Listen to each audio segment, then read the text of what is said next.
Bismillahirrahmanirrahim. Assalamualaikum warahmatullahi wabarakatuh.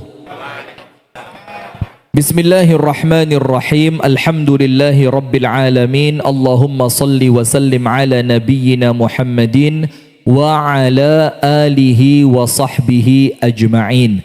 A'udzu billahi minasy syaithanir rajim.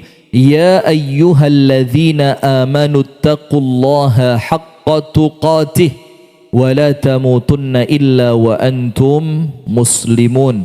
Allahumma inna nas'aluka ilman nafi'an wa rizqan tayyiban wa amalan mutaqabbala.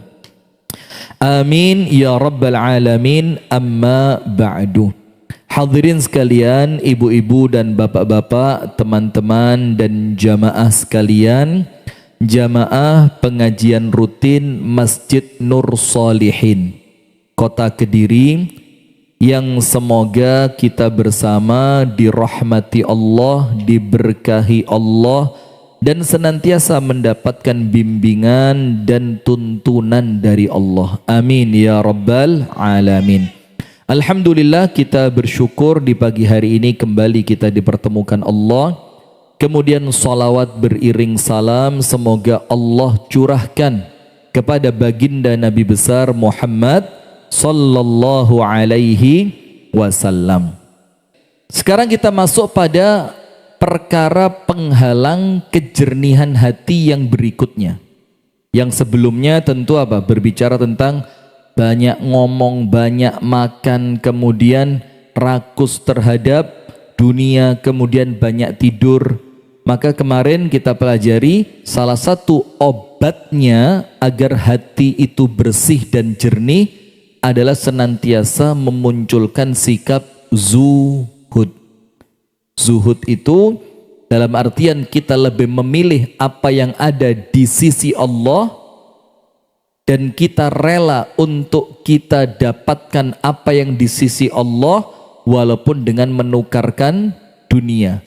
Bahkan disebutkan kemarin, orang yang zuhud itu kalau dia kena musibah dan dia tahu pahala musibah itu besar, dia lebih memilih tetapnya pahala dibandingkan tidak terjadinya musibah. Maka contohnya, na'udzubillah, semoga Allah menyelamatkan kita semua, amin.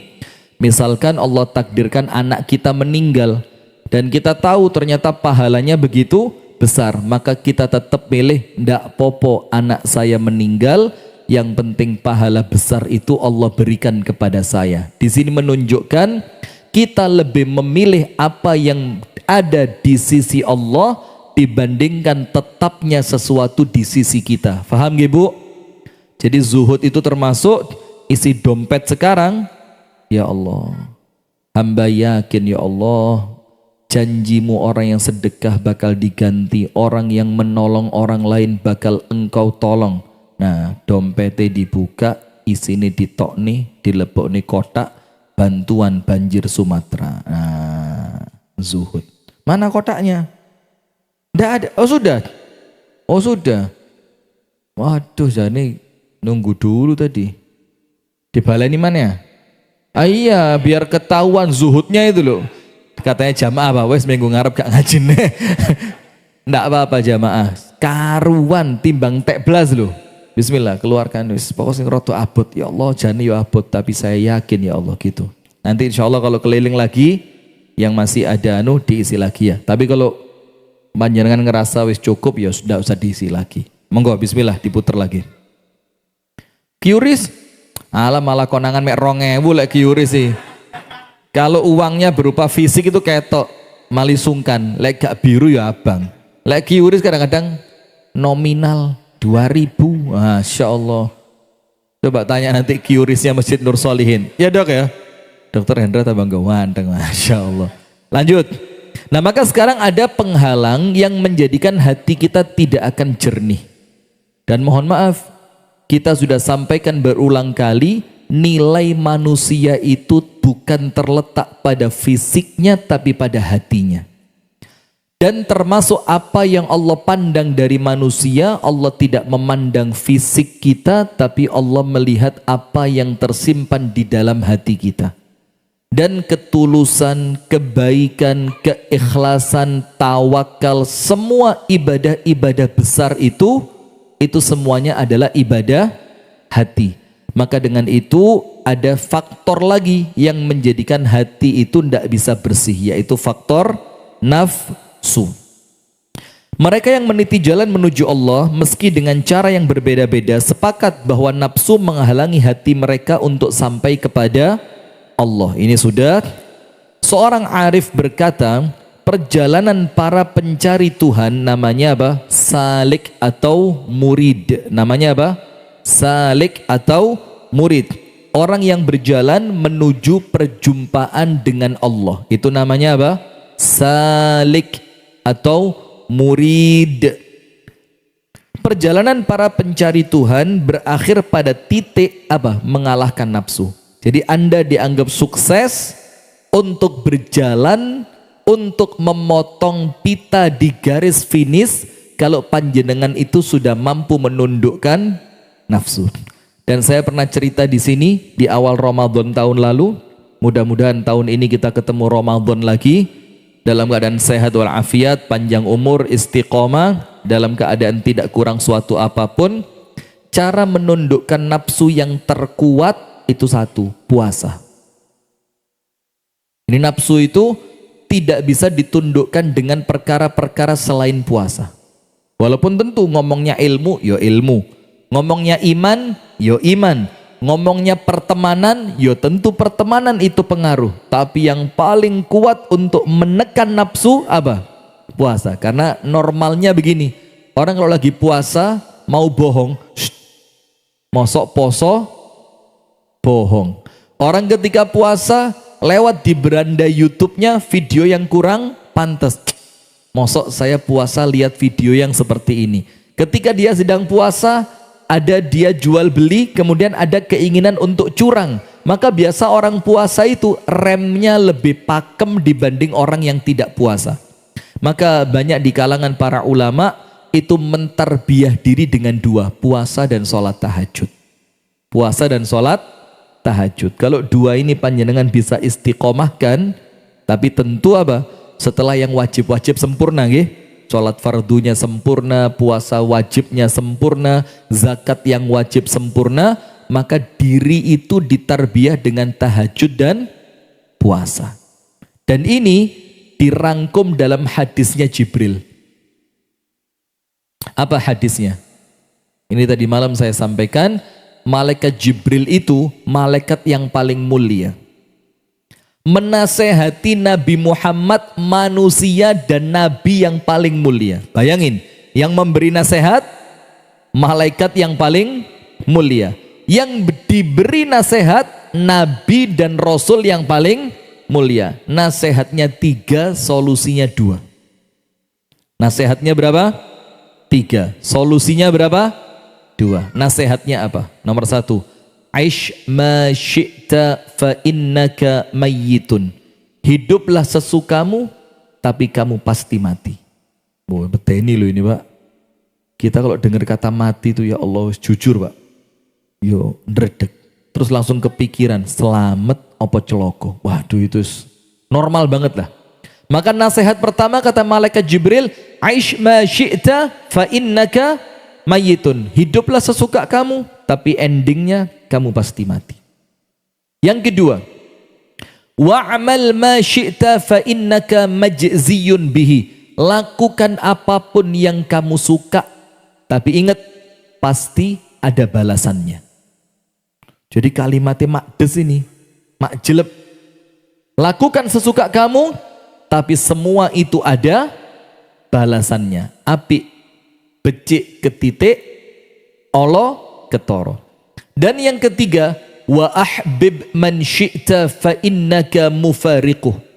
Cintai siapapun yang kamu inginkan, tapi pasti endingnya perpisahan.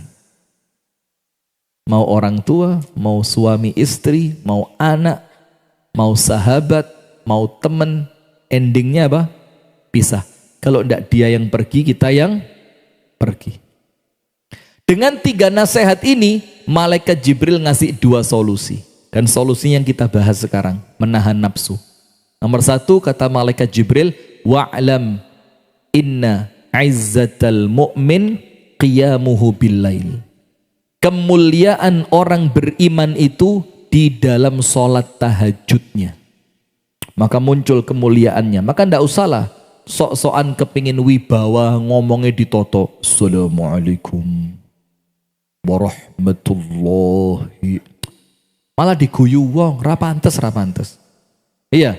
Maka izzuhu, kemuliaannya itu ada pada sholat tahajud. Maka Bu, bismillah, diazamkan, diniati mulai sekarang, mulai nanti malam saya istiqomah tahajud. Kalau enggak setelah isya langsung, sebelum tidur. Kalau kuat lagi, sebelum subuh. Kalau mau lebih hebat lagi, bangun sholat tahajud, turu maneh, baru nanti bangun menjelang subuh. Itu yang paling top.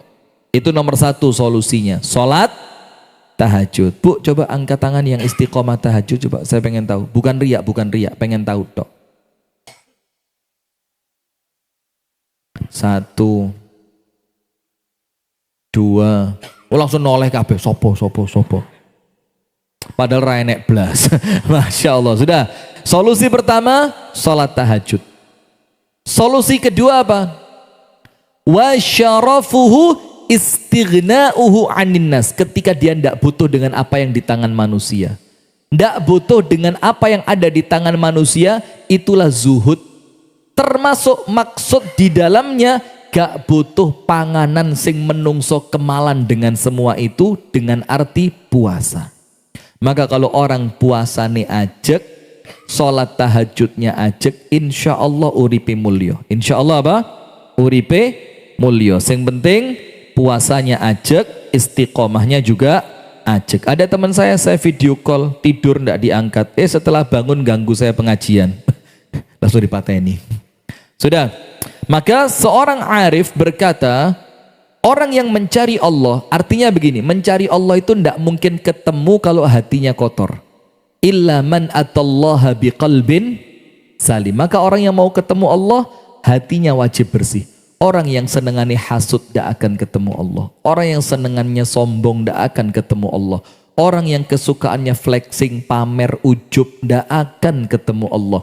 Orang yang gampang mangkel dengan orang lain tidak akan ketemu Allah. Orang yang gampang dendam kepada orang lain tidak bisa ketemu dengan Allah. Illa man atallaha biqalbin salim. Hatinya harus bersih. Maka orang yang akan berjumpa dengan Allah dengan pencarian yang menghasilkan, harus ketemu titik dia mampu mengalahkan nafsu. Tekan nafsunya. Ngantuk yo ngantuk. Tapi lek wancine sholat ndak boleh ngantuk. Males yo males. Tapi kalau waktunya ibadah ndak boleh males. Jenuh boleh jenuh. Tapi untuk mencari ilmu ndak boleh jenuh. Itulah bagaimana kita pada titik mengalahkan hawa nafsu. Siapa yang mampu mengalahkan nafsunya, maka dialah orang yang beruntung dan berhasil. Syaratnya apa? Mengalahkan hawa nafsu. Siapa yang dikalahkan oleh hawa nafsunya, apa dikalahkan hawa nafsu itu? Luweh nuruti keinginane tinimbang opo sing dikersakne Gusti Allah. Itu kalah dengan nafsu. Allah kepingin Anda bangun sholat subuh, tapi nafsu Anda menginginkan Anda tidur. Mana yang menang? Gini loh jamaah. Antum yang istiqomah subuhan ke masjid tidak spesial. Karena memang meripat antum saat durunge subuh wis melek orang ngantuk maneh. Lek gak nang masjid malah kebangetan. Iya. Tapi orang yang bisa ke masjid dalam keadaan meripate ngantuk pol. Awake kesel, kate digawe nang masjid males, tapi dia punya azam, tidak bisa. Masjid wajib, saya harus bangun, saya harus kuat, nafsu harus kalah, dan dia sukses. Itulah orang hebat.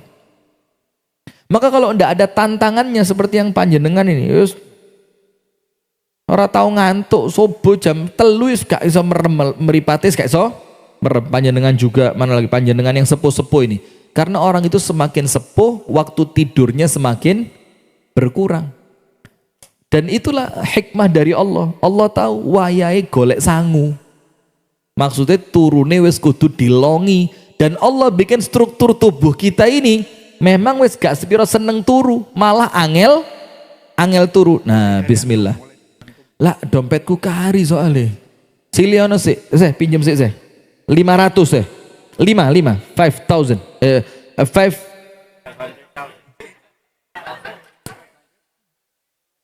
Yo, 500,000 one. Tapi jangan khawatir, balik itu ke Pak Solikin luwe akeh. 1 2, orang mau bilang riak, bilang aja riak. Malah sampai sing dosa. Wong niate urusannya siapa? 3,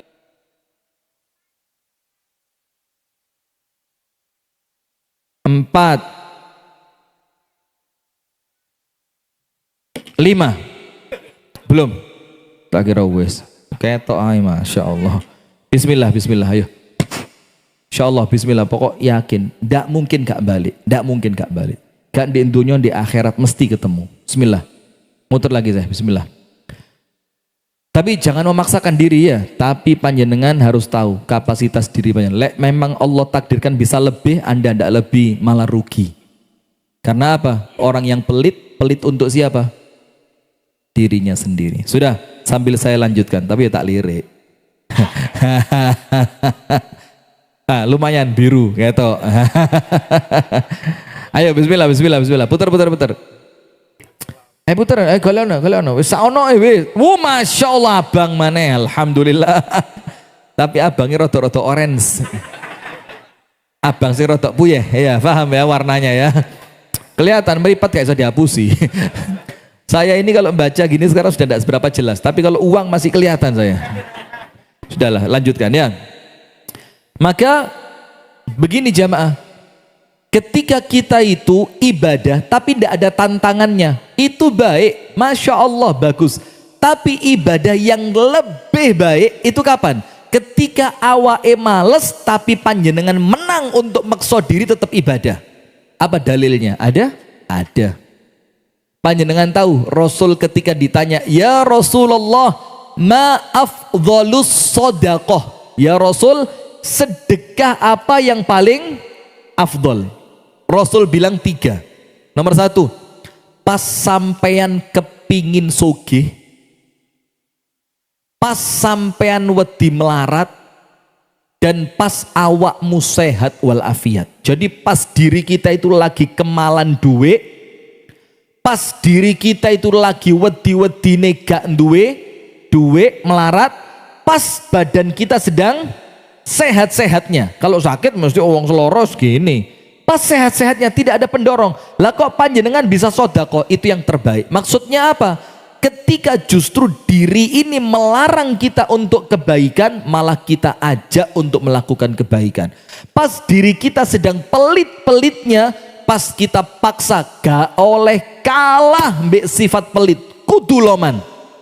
Sama seperti ketika males tahajud. Ya Allah, memang yo gak ringan.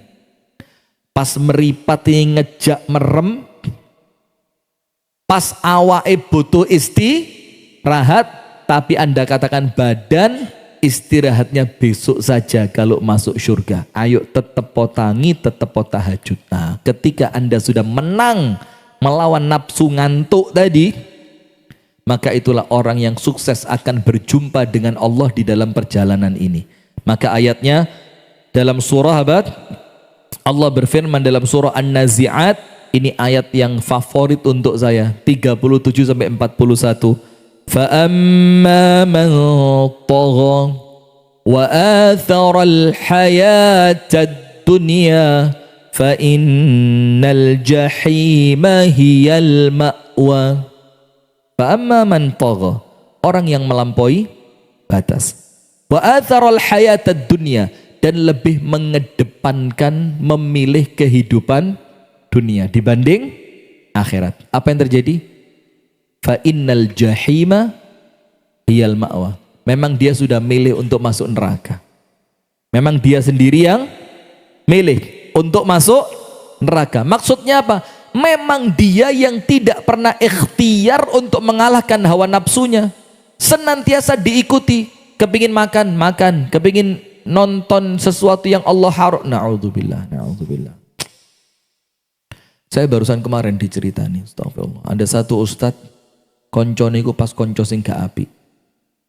Apa yang terjadi? Tiap hari dikirimi video-video porno, na'udzubillah. Dan saya punya satu grup WA, yang di grup WA itu saya luwe belajar elek timbang apik. Ada berita-berita yang di grup WA itu yang saya sebelumnya tidak tahu.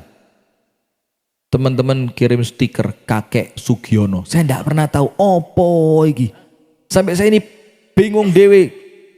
Kuatir konangan gak eruh sama teman-teman, searching saya. Astagfirullah, tiba no elek. Grup antum itu loh.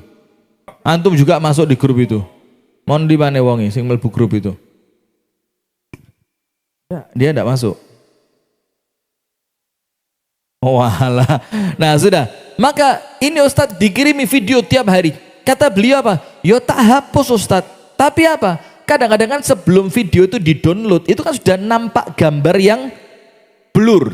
Wes kayak tok iki gak kena. Na'udzubillah, itulah jamaah. Hati-hati, hati-hati betul.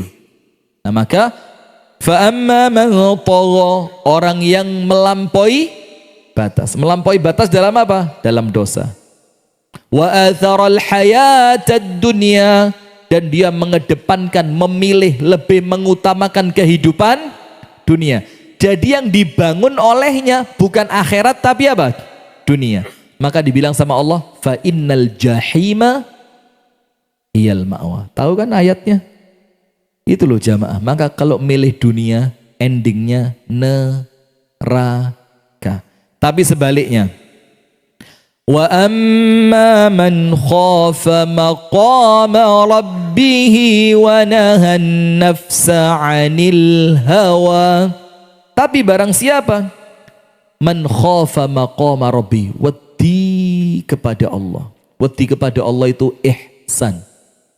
Wedi kepada Allah itu apa? Ihsan. Engkau ibadah seakan-akan engkau melihat Allah. Kalau belum mampu, yakin kamu dilihat oleh Allah.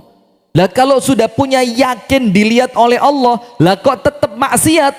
Inilah orang yang keterlaluan. Ini orang yang tidak punya rasa takut. Maka ayatnya mengatakan, wa amma man khafa maqama rabbih, orang yang takut pada kedudukan Allah yang maha melihat. Wa nahan nafsa 'anil hawa, setelah dia merasa Allah mengawasi saya, Allah melihat saya, Allah mampu seketika mengadab saya. Wih, menakutkan jemaah. Maka muncul remnya, wa nahan nafsa 'anil hawa. Akhirnya dia mampu menahan diri dari hawa nafsu. Jane duwe mobil luwe apik ya iso, tapi sing iki sik cukup wis tak gawe bantu dulurku sik. Itu loh. Iya apa? Wa amma man khafa maqama rabbih wa nahan nafsa 'anil hawa. Jane rekreasi nang luar negeri, duit ya duwe. Duwe. Tapi dia mikir, apa sih manfaatin nang luar negeri malah akeh mudorote. Iki lho dulurku kate ngrabekni anake. Wis nyoh duwike gawe mantu. Wa amma man khafa maqama rabbih wa nahan nafsa 'anil hawa. Dia tahu, aku omahku tak kei apa ya? Minibar. Ngerti? Jadi kalau dia pengen bikin kopi lengkap, dia pengen masak udah keren. Jane kok duwe enek.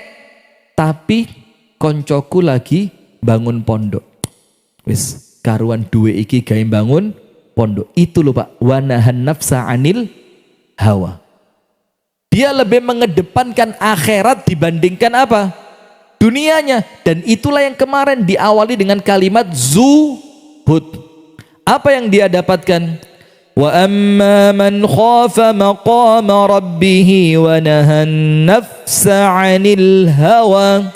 Allah bilang, fa innal jannata hiyal ma'wa. Maka dia milih surga itu tempat kembalinya. Maka pilihan di tangan siapa? Di tangan kita.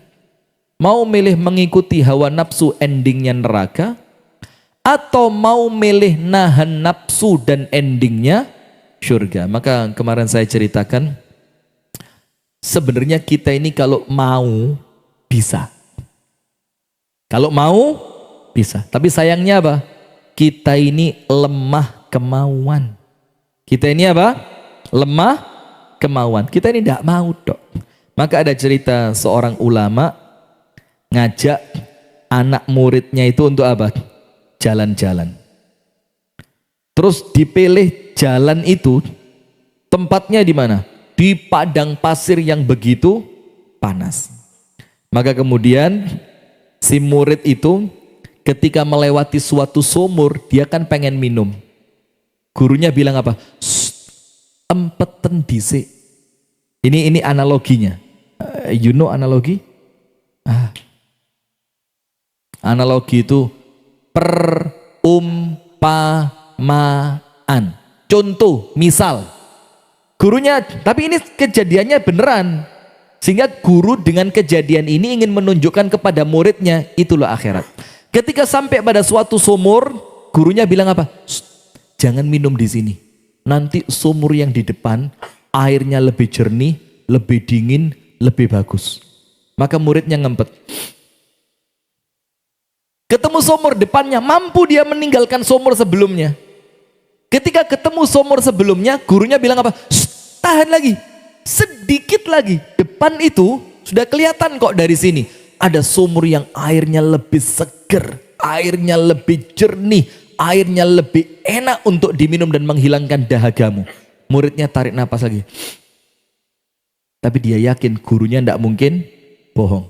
Ditahan sama dia. Oh iya. Karena apa? Dia yakin ada sumur berikutnya. Ketika sampai di sumur berikutnya, gurunya bilang apa? Satu kali lagi. Ada yang jauh lebih menyenangkan untukmu. Airnya jauh lebih jernih, airnya jauh lebih bersih, airnya jauh lebih seger, lebih dingin, lebih enak. Terus ketika sampai di sumur yang terakhir, gurunya bilang apa?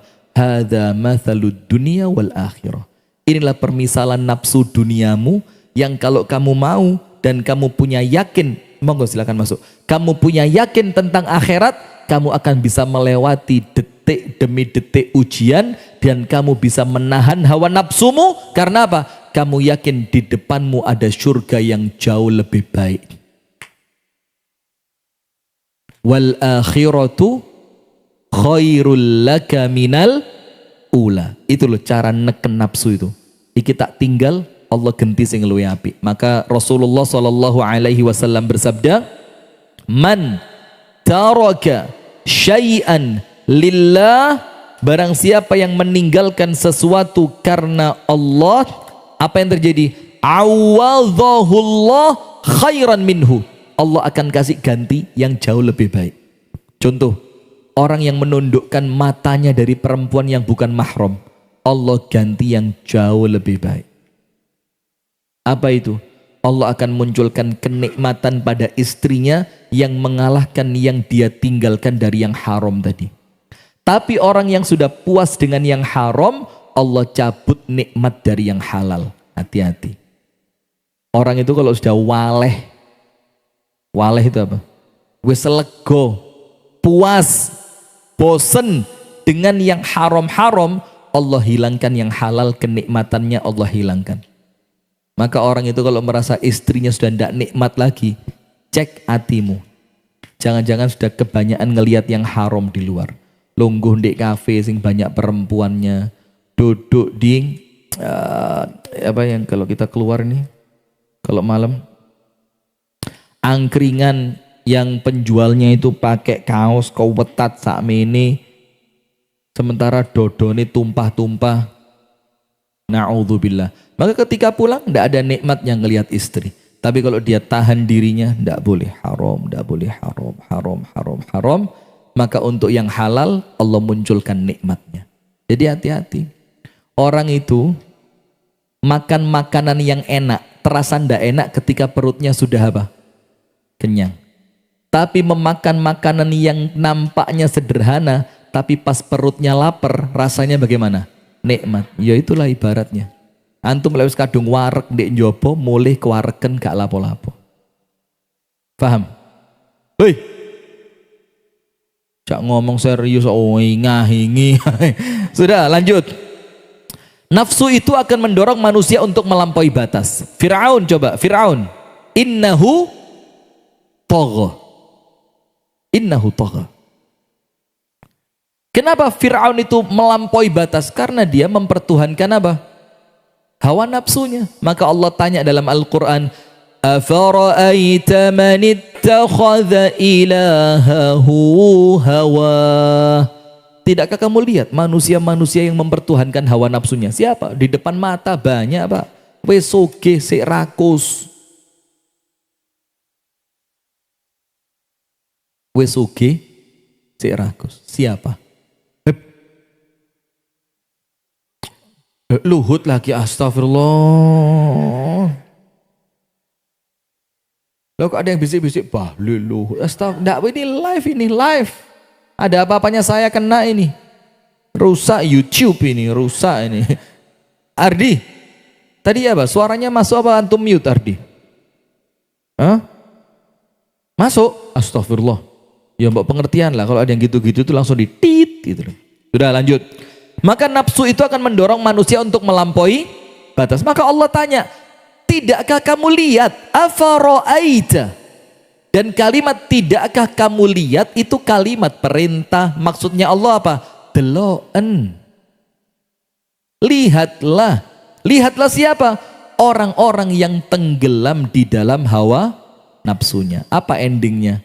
Tidak pernah merasa puas. Karena di dunia ini antum tidak akan ketemu kalimat puas, tidak ketemu. Dunia ini Pak, senenge didik, mari ngono ngelak maneh, ngombe lego, senenge didik ngelak maneh. Itulah dunia ini. Tapi kalau antum mengejar akhirat, maka akhirat itu akan senantiasa menjadikan hati ini terasa puas. Nafsu itu akan mendorong manusia untuk melampaui batas dan mementingkan kehidupan dunia. Sementara Allah menyeru hambanya untuk takut kepadanya. Takut kepadanya dalam rangka apa? Menahan hawa nafsu dan menahan diri dari keinginan hawa nafsu yang buruk. Itulah yang Allah inginkan. Nah maka saya barusan baca berita tadi. Jalan dari Jombang ke sini. Sekarang lagi ngetrend di China. Bukan Cina, sini China. China. Apa yang ngetrend? Lagi muncul tren baru, orang itu hidup bersama tikus. Bukan tikus putih loh. Tikus putih saya lumayan. Ini tikus kampung ini. Tikus kampung, bukan tikus kantor. Terus yang lain lagi, antum pernah bukaan di YouTube nanti. Di India itu ada satu kuil, kita tidak menghina ya, kita ceritakan saja. Ada satu kuil yang dewanya di kuil itu tikus.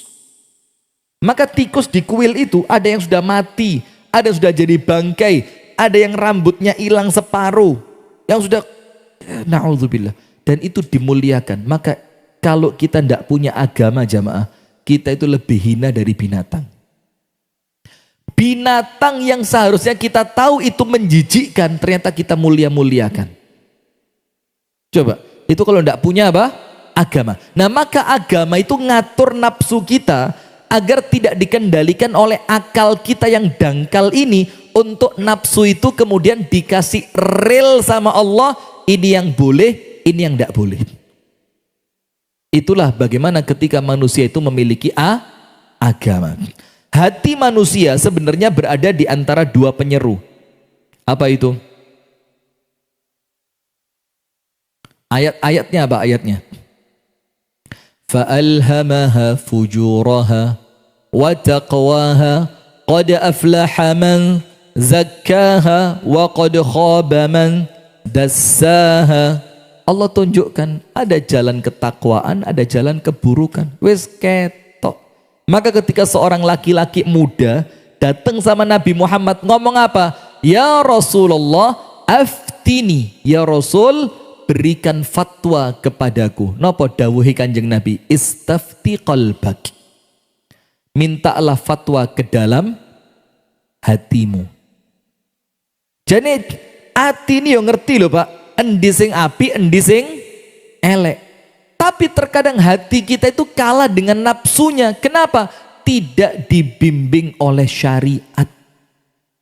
Tidak dibimbing oleh syariat. Na'udzubillah. Hati manusia berada di antara dua penyeru. Sesekali hati itu condong pada penyeru yang satu dan sesekali condong pada penyeru yang lainnya. Inilah yang dinamakan titik ujian. Ngerti tidak maksudnya? Jadi kalau tidak ada hawa nafsu, maka tidak ketok mana orang baik, mana orang jelek. Saya ulang ya. Kalau tidak ada hawa nafsu, kalau tidak ada nafsu, keinginan kotor dalam diri ini, maka kita tidak bisa membedakan mana orang baik, mana orang buruk. Karena apa? Kalau tidak ada nafsu, semuanya seperti siapa yang tidak punya nafsu? Malaikat. Malaikat itu apa? Lurus kabeh. Maka ketika malaikat itu lurus, tidak istimewa. Kenapa? Memang tidak ada pendorong untuk dia berbelok dari kebaikan.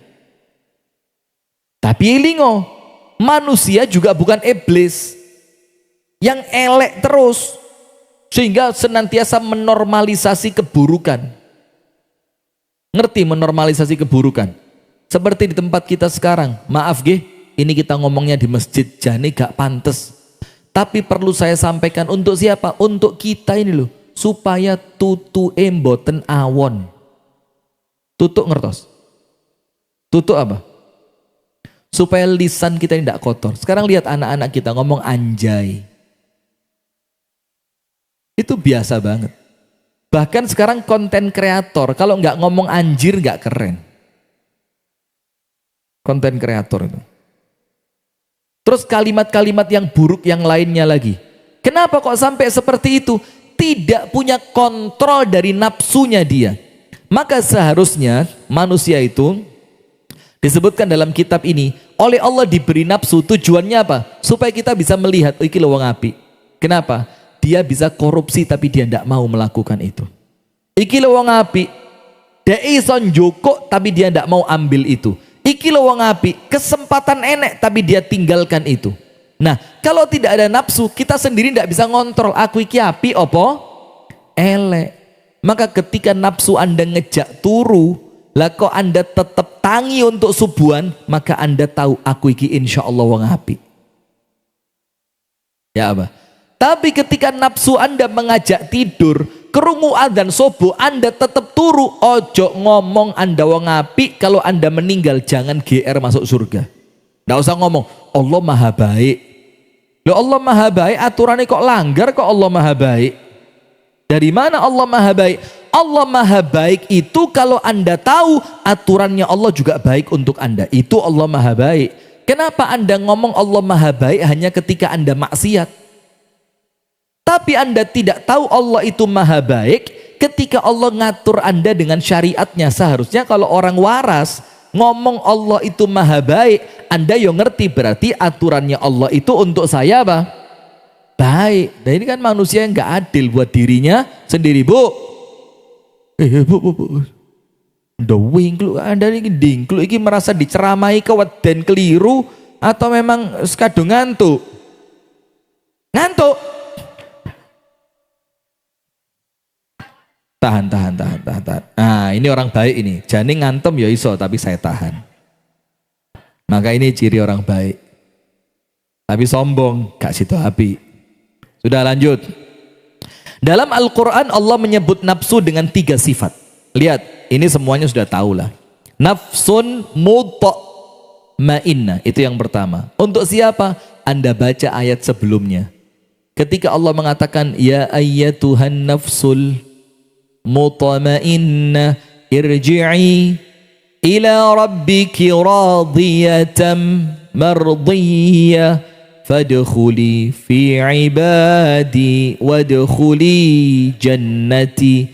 Ayat sebelumnya apa? Ayat tentang menahan nafsu. Maka masuknya ya ayyatuhan nafsul mutmainnah. Itu nafsun mutmainnah, nafsu yang mengajak kita untuk senantiasa baik. Yang kedua, nafsun lawwamah. Apa nafsun lawwamah itu? Jiwa yang mencela pemiliknya. Kenapa dia mencela pemiliknya? Karena pemilik jiwa itu kalah dengan hawa nafsunya, maka dinye opo sampean iki ngene tok ae kalah, mungsu ngantuk ae kalah. Coba bayangin, kita ini jangankan ngomong takbir, bebaskan Palestina dari Israel. Sobo.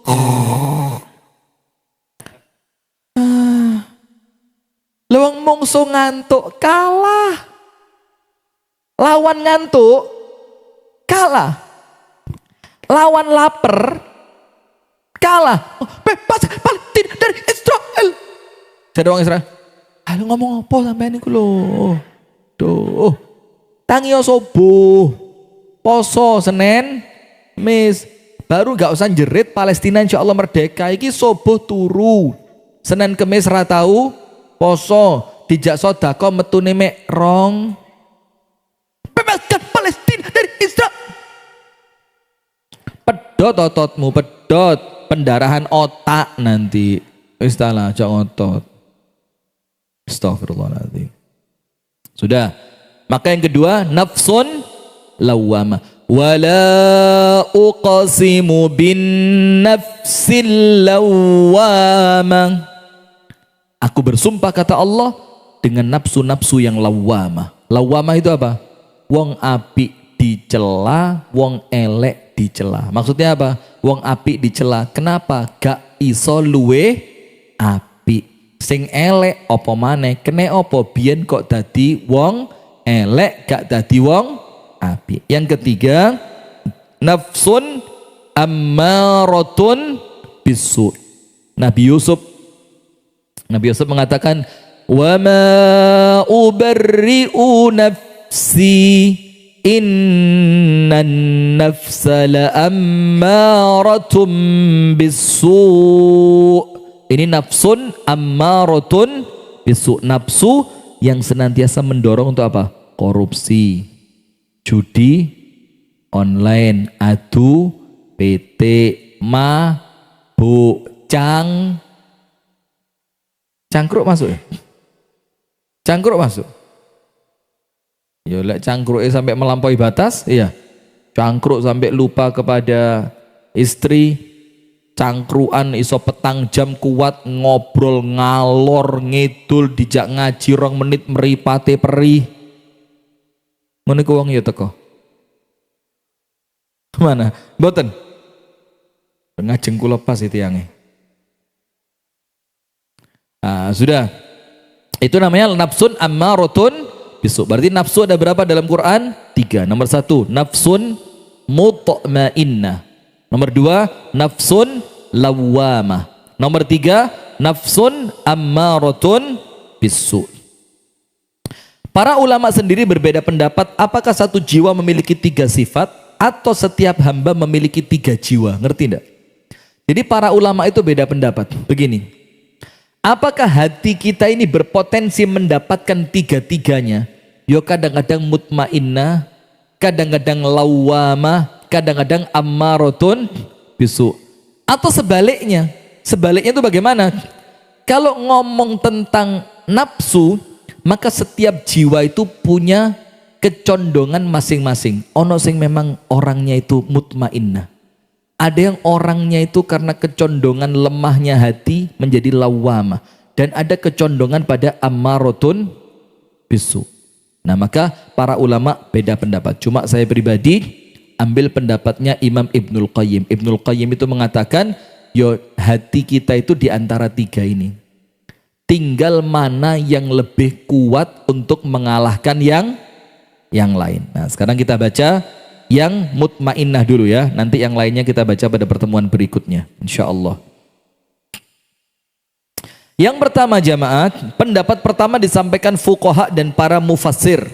Sementara pendapat kedua dikemukakan sebagian besar orang-orang sufi. Ingat loh ya, sebagian orang-orang sufi. Dan sufi itu kan istilah saja. Jadi sufi itu istilah untuk apa? Ngeresii hati dari kotoran. Itulah istilah. Cuma nanti amalannya seperti apa baru kita lihat. Ono sing sesat, ono sing api, ono sing genah. Lo ada sufi yang sampai pada tingkatan apa? Terlepas dari syariat. Ada apa enggak? Ada loh, itu yang ngawur kalau itu. Kalau sufi sekedar bersih hati, ojo iri mbek wong, ojo sombong dek ngarepe wong, harus tawadhu, syariat kudu dilakoni dengan sempurna. Itu ya sufi yang baik. Maka sufi itu cuma istilah. Maka dalam ilmu fikih itu ada satu kaidah. Ini loh Pak, perlu nih pentingnya belajar itu Pak. Ada satu kaidah fikih. Saya minta waktu 10 menit lagi Bu ya. Tadi kan telatnya berapa? Setengah jam lebih. Bagi kudu telat ganti jadwal gitu.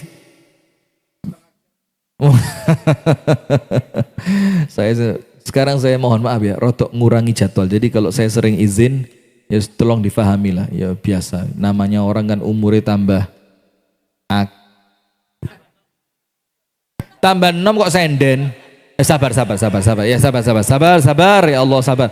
Memang Bu, niat kita baik, kadang-kadang ujian itu muncul tidak terduga. Hawa nafsu. Lah iya jari 6 kok senden. Kakek rokok. Mana Bu Rupiah? Bu Rupiah ikut. Oh selamat gak melok tak kandakno. Ini Bu Rupiah, Masya Allah. Kalau ikut saya Bu Rupiah, ya Allah, ngerokoknya sedino entek rong cepet. Nanti tolong bagiannya dipotong, saya kirim ke istri beliau. Ini kalau jenengi setan adu-adu yang ini. Sudah. Maka para ulama berbeda pendapat. Yang pertama disampaikan oleh para fuqaha dan para ahli tafsir. Jadi pendapatnya ahli fikih dan ahli tafsir itu apa? Bahwa setiap jiwa manusia ada 3 potensi. Iso kadang-kadang api, kadang-kadang elek, kadang-kadang jahat banget. Itu pendapat ulama fikih. Sementara yang kedua ulamanya siapa? Sufi. Jadi ada orang sing api tok gak enek elek iblas. Ono sing elek tok gak enek api iblas. Tapi ingat, dalam kaidah fikih namanya qawaid fiqhiyah. Ini gak mondok gak ngerti insyaallah. Bukan berarti saya sombong ya. Ada satu istilah, nahkum 'alal haqa'iq la 'alal asma. Fikih itu menghukumi hakikat perbuatan bukan nama. Bukan nama. Contoh, riba dikasih nama bunga. Lah kalau kita menghukumi nama, bunga baik apa enggak? Siapa sih enggak seneng bunga Pak? Apalagi bunga desa. Ciloko, tenang ciloko. Nah, semua orang suka bunga. Ketika ditanya, Ustadz hukum bunga apa? Lah kalau enggak ngerti hakikatnya, dia bilang apa? Oh indah, keindahan, Allah itu maha indah dan Allah cinta dengan yang indah-indah. Maka bunga itu bagus. Kalau perlu diperbanyak. Dia gak ngerti hakikatnya apa, karena tertipu dengan nama. Tapi ketika dia tahu hakikatnya, ternyata yang dimaksud dengan bunga itu apa? Riba. Ya sudah, jelas apa? Haram. Nah, saya kasih satu lagi supaya panjenengan tidak gampang salah faham. Cek ndelok wong Islam itu gak gampang nyalah nih. Begini. Tidak ada satu ulama pun yang mengatakan riba itu halal. Tidak ada. Setiap ulama kalau ngomong riba pasti ngomong riba itu apa? Haram, dosa besar, diancam perang oleh Allah dan Rasulnya. Semua ulama. Tapi bedain, tidak semua ulama mengatakan bunga bank itu riba. Paham sampai sini? Kalau riba itu haram, semua ulama sepakat. Tapi ketika mengatakan bunga bank itu riba, itu tidak semua ulama mengatakan bunga bank itu riba. Berarti kalau ada ulama yang mengatakan bunga bank itu tidak haram, jangan mengatakan dia itu menghalalkan riba. Karena kalau riba, pasti semua ulama ngomong haram. Tapi apakah bunga bank itu termasuk riba? Di sini ada sebagian ulama yang berbeda pendapat. Dan kalau dipikir secara akliyah, tapi hati-hati loh, jangan tertipu. Kalau dipikir secara akliyah, koyoknya masuk akal. Tapi ketika kita ngomong nakli itu dalil, ya tertolak dengan mudah. Contohnya apa? Begini. Ada orang nyimpen duit di bank. Uang itu kan nilainya turun. Gak ngerti Anda. Percuma gak jelas, no percuma. Wis balik ini ya wis. Sudah. Uang itu nilainya turun apa enggak? Orang zaman dulu Pak, tahun 90-an, tuku omah rego piro? 80 juta dapat rumah. Bagus sudah. Sekarang 80 juta, tanah aja enggak dapat. Iya apa enggak? Berarti nilai uang itu apa? Turun. Panjenengan tumbas wedhus tahun 80 regi pinten? 10.000. Sekarang buntute gak oleh. Padahal wedhuse pangga, tapi nilai uangnya yang turun. Maka kalau orang nyimpen uang di bank, ada ulama yang mengatakan bunganya itu adalah ijol tombok selisih nilai uang. Sehingga nanti ketika uang itu Anda ambil, maka nilai uang Anda tetap sama. Tidak ngerti Anda, percuma ngowotot saya jelasin, tidak ngerti Anda. Nah maka jamaah, ojo gampang-gampang. Walaupun saya pribadi, saya berpendapat yang bunga bank itu riba. Saya pribadi berpendapat yang bunga bank itu apa? Riba. Tapi tetap hati-hati yo lek ngomong, oh ini ulama sesat, dia menghalalkan riba jamaah. Beda ini man, gak usah ngotot. Sudah, sekarang kita masuk yang pertama, nafsu atau jiwa yang tenang. Ketika jiwa merasa tenang menuju Allah, maka lihat ayatnya, ya ayyatuhan nafsul mut. Itu kapan? Ketika manusia meninggal akan berjumpa dengan siapa? Allah. Berarti ketenangannya dia bukan ketika di dunia. Orang beriman itu di dunia Pak, gak harus yang tenang Pak. Apa dunia iki? Ndelok kok ngene sih? Ndelok bencana sebesar itu, kok gak bencana nasional sih? Ndelok Bahlil ngoplos, kok ngoplos sih? Lihat apa lagi? Ngelihat iku donya Pak. Orang beriman tuh ngelihat dunia itu mesti ngenes terus. Tapi ketenangan dia itu muncul kapan? Ya ayyatuhan nafsul mutmainnah. Ketika ucapan itu diperdengarkan oleh Allah lewat para malaikatnya untuk memanggil seorang hamba menjelang meninggal dunia. Artinya apa? Wis kesel dunyomu wis entek, wayahe istirahat, atimu ben tenang. Kenapa tenang? Berjumpa dengan kekasih yang paling mulia, yaitu Allah subhanahu wa ta'ala. Maka dalilnya apa? Man ahabba liqa Allah ahabballahu liqa'ahu. Orang yang senang ketemu dengan Allah, Allah senang ketemu dengan dia. Maksudnya apa? Merindukan perjumpaan dengan Allah.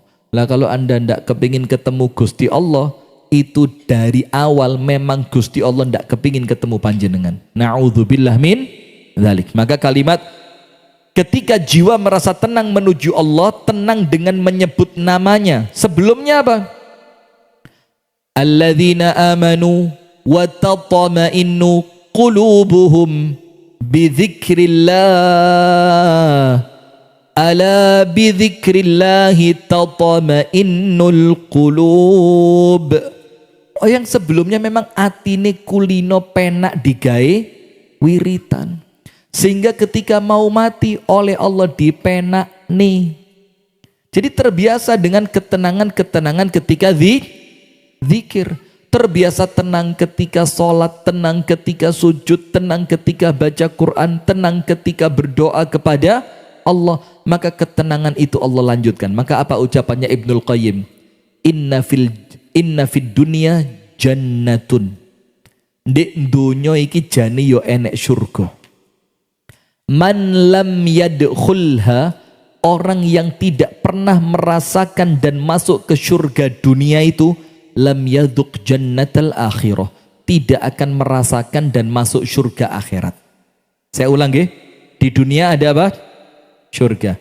Yang tidak pernah memasuki surga dunia, mustahil akan masuk surga akhirat. Terus Ibnul Qayyim ditanya, apa surga dunia itu? Adabatal ubudiyah. Ibadah sampai nikmat, kroso penak, sampai eluhe netes. Itulah.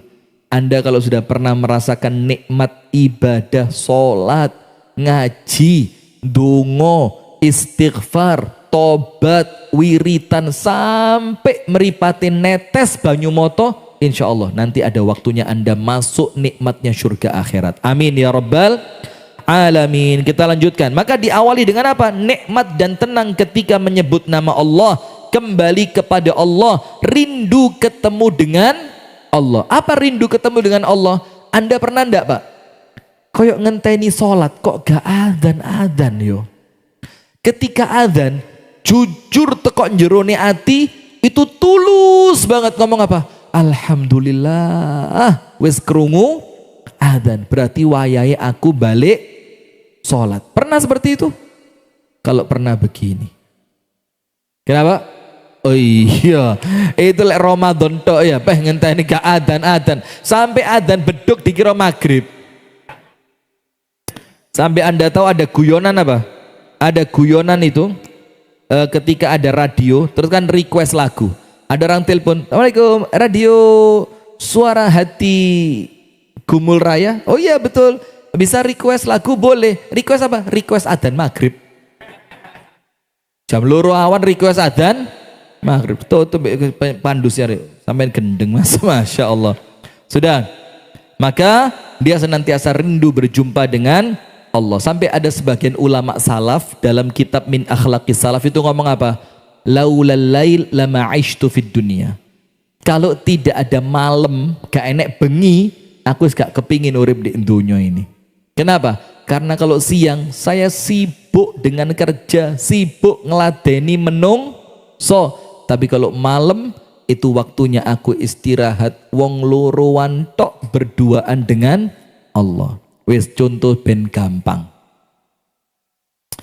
Panjenengan kalau pas yang dulu pernah pacaran, kok alhamdulillah saya enggak pernah. Alhamdulillah. Ada yang dulu pernah pacaran?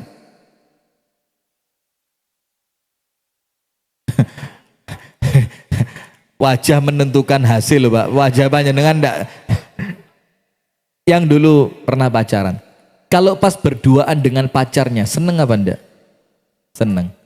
Ketika enggak tahu, enggak tahu ya. Anda jangan pura-pura, ini wajah playboy ini. Ini wajah TAG ini.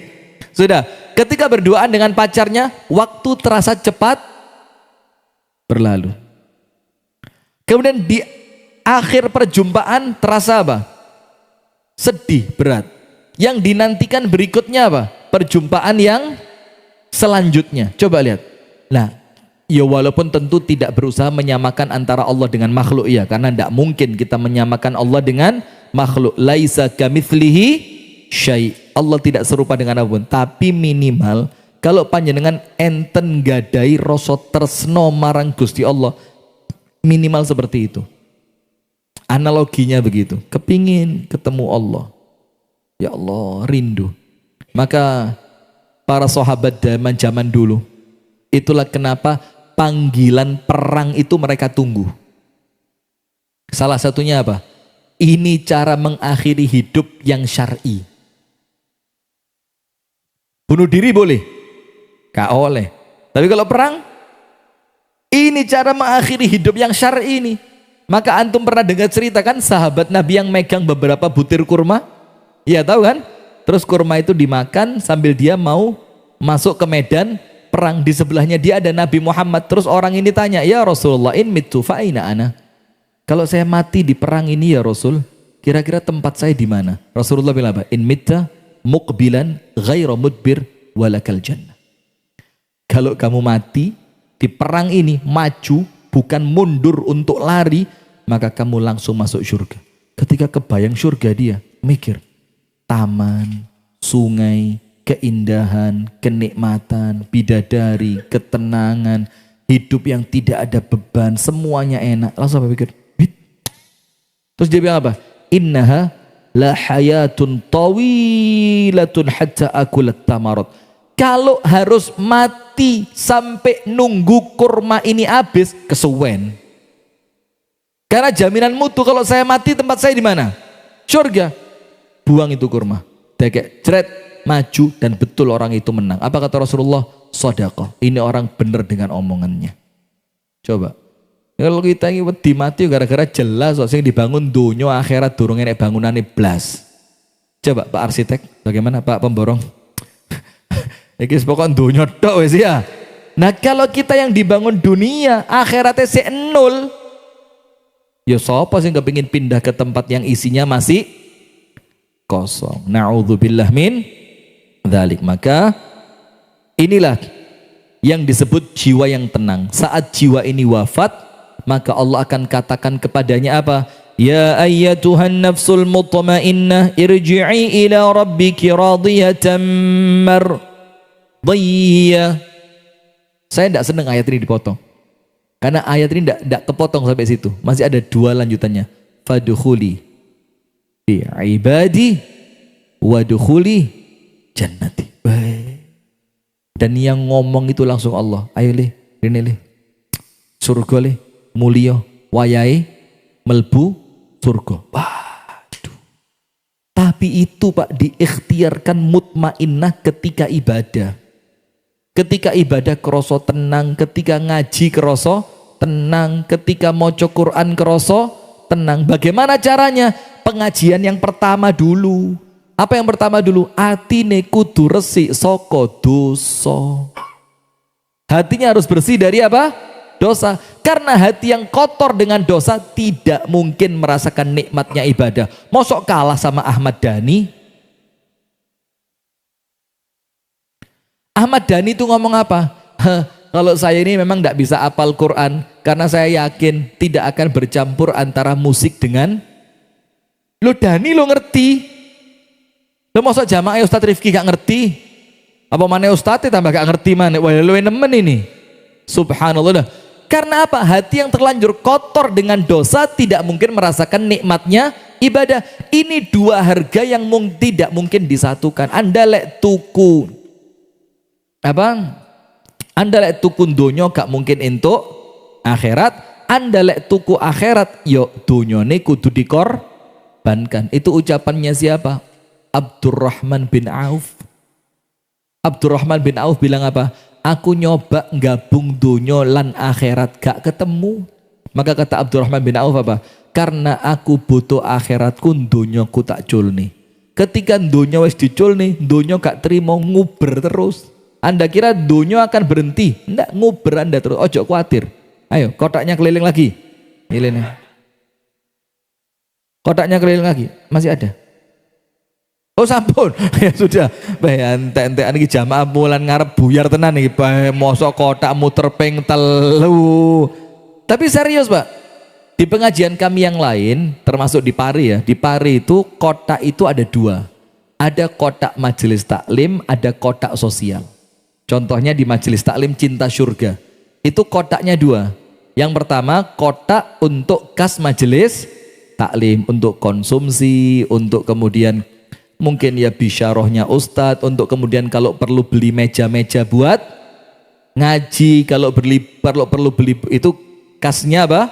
Majelis taklim. Nanti lewat lagi kas sosial. Sosial itu apa? Kalau pas ada masjid dibangun, ditulis sumbangan dari jamaah majelis taklim titik-titik. Kalau pas ada jamaah pengajiannya sakit ditulis. Nah itu boleh lah. Maka kalau majelis taklim yang lain 2, Nur Solihin 7.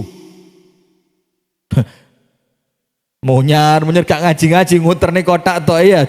Nah tapi ingat jamaah sekalian, Al-Fajr ayat 27 dan seterusnya itu tidak muncul di akhir kematian ujuk-ujuk, tapi apa? Diikhtiarkan mulai awal. Alhamdulillah jamaah, itu yang dapat kami sampaikan. Ada pengumuman ya, ada pengumuman. Tentu yang pertama, kami tetap mengajak atas nama pribadi dan atas nama Takmir Masjid Nur Solihin. Ayo bismillah, kita senantiasa sisihkan sebagian rezeki kita untuk apa? membangun rumah kita di akhirat, yaitu dalam rangka pembangunan Masjid Nur Sholihin. Bisa ada QRIS, ada nomor rekening, ada segala macam, atau panjenengan tidak perlu lapor, moro-moro ngirim semen sak truk, ngirim pasir, ngirim santet. Nah, kok ngirim santet? Coba warga Muhammadiyah itu kebal santet. Bahkan santet itu sampai apa YouTuber yang nantang untuk disantet terus yang bisa nyantet dikasih Alphard. Ferry Irwandi yang beliau kemarin bikin donasi Sumatera 1 hari dapat 10 M. Masya Allah. Kenapa kok begitu? Karena pemerintah ini rakyat itu hilang kepercayaan dengan pemerintah. Akhirnya ketika ada influencer semacam itu buka, mereka mikir apa? Karuan iki jelas bener. Sekarang lewat pemerintah. Sudah ya, itu pengumuman yang pertama. Pembangunan masjid masih berjalan. Harapan kita jamaah, mudah-mudahan, amin, tidak ada yang mustahil, Ramadan sudah bisa dipakai. Masjid Nur Sholihin yang sebelah utara ini, insya Allah Ramadan sudah bisa dipakai. Jadi nanti kalau semakin baik, semakin rapi, semakin indah, insya Allah kedepannya kita pakai i'tikaf Ramadan. Jadi i'tikafnya itu tempatnya sangat memenuhi syarat. Terus ngaji nih yo penak, gak umpel-umpelan seperti ini ya. Kemudian yang kedua, pengumuman yang kedua apa tadi? Ini loh hasil penggalangan dana ini ya. Yang pertama total infak muter yang pertama dapat 7.540.000. Alhamdulillah. Sementara ya. Terus ketika muter yang kedua ketambahan 1 juta. Loh, memang kudu dipeksa didik memang. Setelah muter yang kedua dapatnya berapa? Total ya setelah digabung yang tadi 8.080.000 rupiah. Alhamdulillah. Siapa yang mau genepi jadi 10 juta ini? Ada apa enggak? Ustadz Sholihin, wes pas genep ya, berarti total infak untuk Sumatera hari ini dari jamaah Masjid Nur Sholihin genap 10 juta rupiah. Alhamdulillah. Mudah-mudahan. Kenapa? SDO tapi boleh kita lewat, tapi SDO enggak buka, nantilah insya Allah saya kasih nomor-nomor yang bisa dikirimi ya. Saya punya beberapa teman yang memang tinggal di sana dan mereka bilang ojo duit, karena kami ketika kekiriman duit nomor 1 nyairkannya susah karena ATM enggak ketemu sudah. Yang kedua, kalaupun ATM ketemu uang bisa keluar, belanjanya kami enggak tahu mau belanja di mana. Jadi kita manfaatkan yang JNM buka ekspedisi gratis itu ya.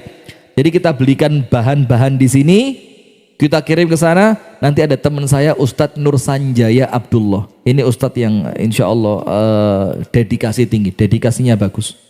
Saya kenal beliau sudah lama dan insya Allah orangnya memang juga orang yang amanah dan bukan Ustadz yang golek dunya lah. Ustadz yang betul-betul perjuangan. Tapi kalau ada tempat yang lain juga boleh. Baik jamaah sekalian, mohon maaf atas keterlambatan hari ini. Dan mudah-mudahan kita bersama oleh Allah senantiasa diberikan sehat walafiat, lancar setiap urusan-urusan kita, Allah jauhkan kita dari fitnah dan keburukan. Semoga setiap amal ibadah kita oleh Allah diterima dan puncaknya nanti kita wafat dalam keadaan husnul khatimah. Amin ya rabbal alamin. Subhanakallahumma wa bihamdika Ashhadu an la ilaha illa anta astaghfiruka wa atubu ilaik. Kurang dan lebih saya mohon maaf. Assalamualaikum warahmatullahi wabarakatuh.